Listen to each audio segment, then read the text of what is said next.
Explain how to identify the mass and friction of the objects by using a global optimization method known as Bayesian optimization. Let me start with an experiment to motivate this work. So let's say you have a robot and you have an object, and the object is unknown to the robot, and the robot needs to push the object into the workspace of another robot such that it can be picked. So if the pushed object is unknown, then it's really difficult to decide on the right velocity for pushing the object. The idea here is to identify the mass and friction of the object and use that in simulation to tune the velocity and choose the right velocity, and then we can decide how to push this object such that it can reach the workspace of the second robot. Of course, we can be using simulators for that, but the problem is that we always have this difference or this gap between what goes in simulation and what goes in reality, and this is what we know the reality gap, because the models are never accurate. The idea here is to observe reality, collect data, and then use that in systematic way to tune the simulation to make it as close as possible to reality, and in a way that you can be using simulation for planning and for decision making. So another example of this kind of problems is when you want to grasp an object and the object is really small or thin on the surface of table, you need to push it to the edge and then you can grasp it from the edge. This is called pre-grasp pushing.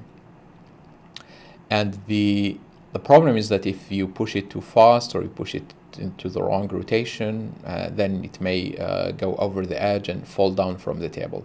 So you need to have super accurate simulation in order to perform this very sensitive operation of pushing an object and keeping it balanced on the edge of the table.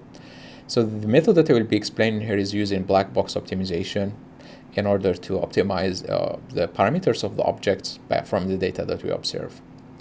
So this is a high-level view of the platform that we proposed. At the heart of it, we have a controller that generates a sequence of actions. These actions are given to the real robot and also to a simulation version of the robot. So both of them, the real robot and simulation version, are going to execute these actions, and then we can end up with two different trajectories. There is a gap between them. So this gap constitutes simulation error that you can feed into this Bayesian optimization module that will try to choose the mass and friction that reduce this error. So the mass and friction are given to a simulator. So simulator gets updated all the time in real time, such that eventually it can become as close as possible to reality. This is more the same thing, but arranged a little bit differently.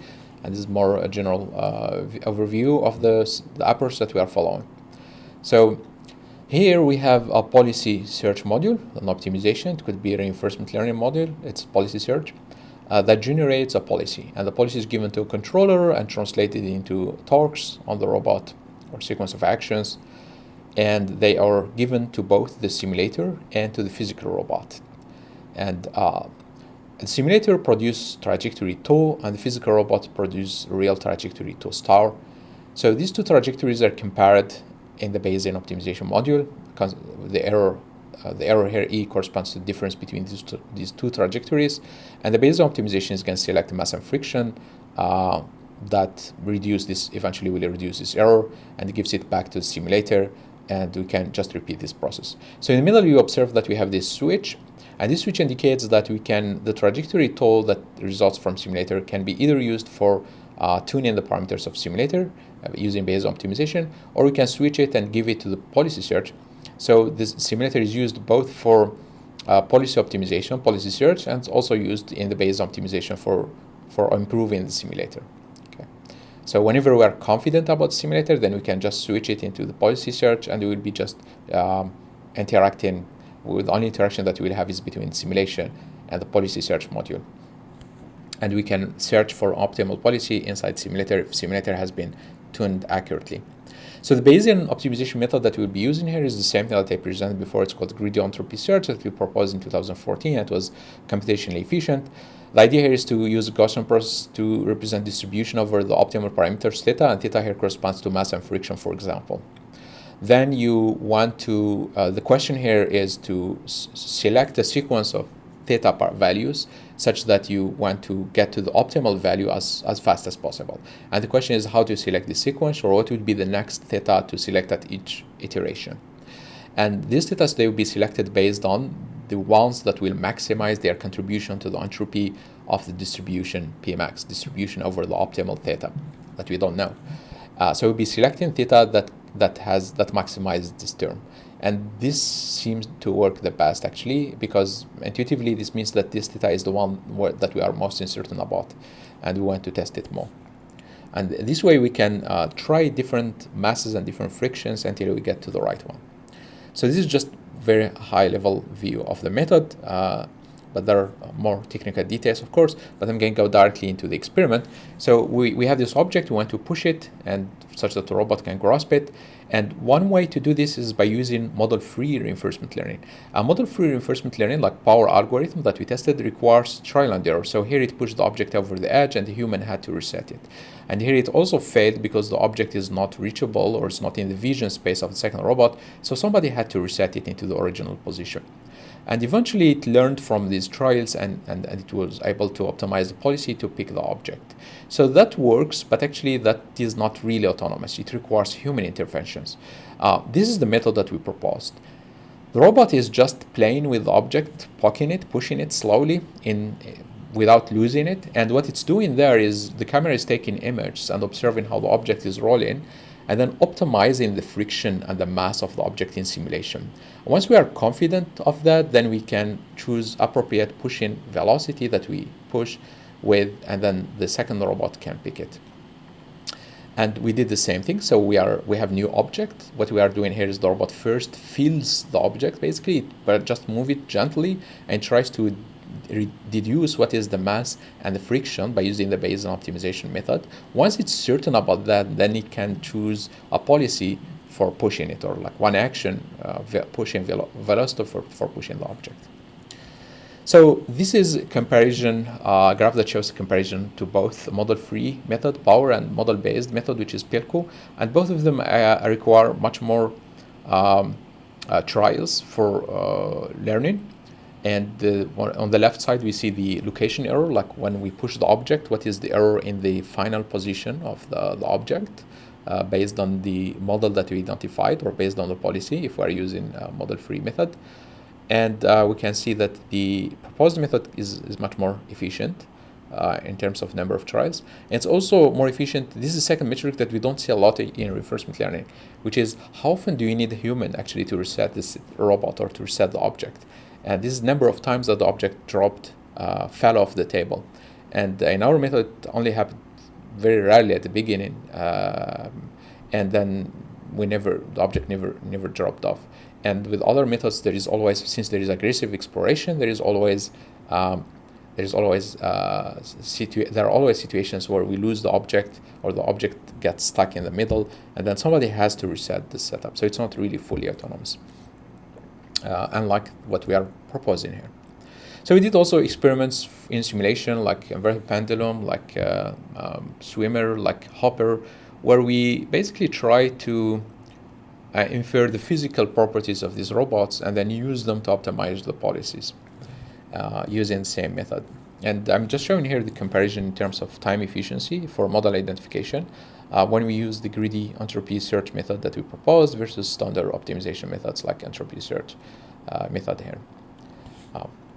So that worked well. Now I'm going to move into the second problem with Bayesian optimization for model identification.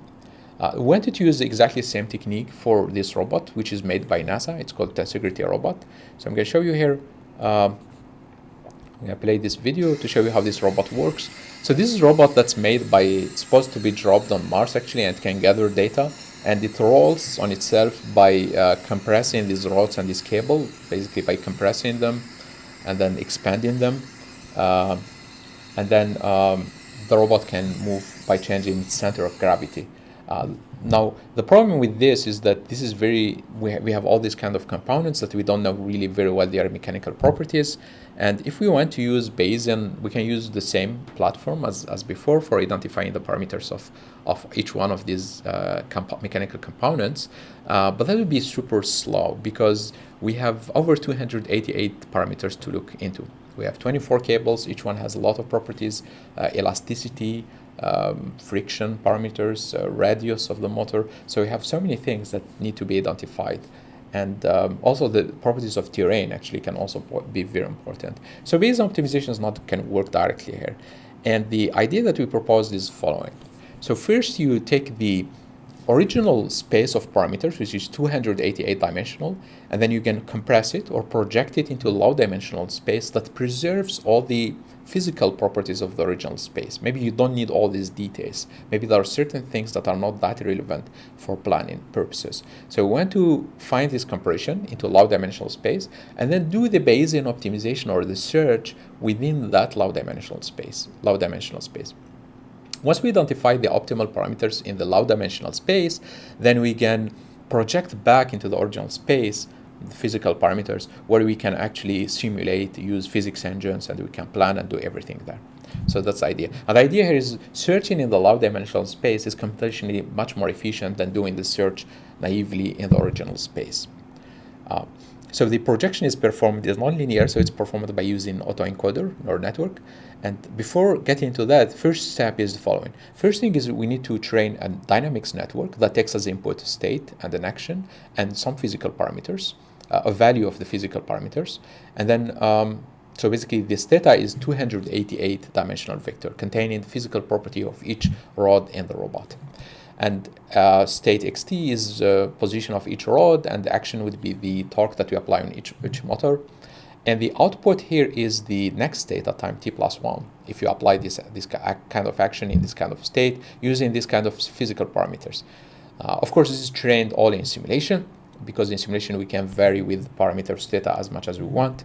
What we want to predict for next time step is not exactly the next state, but actually some features phi of the next state, phi of xt+1. And features here could be anything that's relevant for planning and for decision making. For example, the height of the robot or position of robot, because actually predicting exactly the next state is very difficult. Once you train this network, you can freeze the weights, and then you want to train this encoder-decoder. And the idea of encoder-decoder here is this. You start with parameters theta in the original space, high dimensional space. Then you project them in alpha into low dimensional alpha, and then you want to project them back into the original space theta prime, the original parameter theta prime. The difference here with autoencoders is that we don't care about minimizing the difference between theta and theta prime. What we care about is the difference between what we get when we use theta prime for next state, xt+1, versus what we would get if we use theta and we want to predict next state t+1. So the idea here is that both theta and theta prime, they should give us the same predictions for next state. They can be completely different values, vectors, but as long as they give us the same predictions when we feed them into this dynamics network, if they give us the same output or very close outputs, then they have the same information. Okay, so once you train that, then you can just use Bayesian optimization in the latent dimensional space in order to search for the optimal parameters. But then once you identify the optimal parameters in the latent dimensional space, in low dimensional space, you want to use the decoder to retrieve the physical parameters in the high dimensional space, because that's what simulator or physics engine needs to be able to use it and to be able to plan with it or to simulate things. We cannot simulate using this latent dimensional, which don't have any actually physical meaning directly, immediately. Okay, so basically that's the idea. So then we use that with for controlling tensegrity. I will be just showing a small snapshot of the experiments. Here is what we get when we use random parameters of the objects of the cables, and this is what we get after we identify them using this kind of search in the low dimensional space. These are more quantitative results where we compare the proposed method on the right side, based on optimization with autoencoder and using dynamics nets, versus when we do random search in the original space. And we're looking here only into 15 dimensions in this table, because we assume that each cable is the same, and we are just trying to identify the properties of one cable, and it has all these 15 properties: the radius, density, the stiffness, damping factor, etc. And what we are reporting here is the error. So what we get when we compare to the ground, what we get from using this identification method versus what we get when we use the ground truth parameters.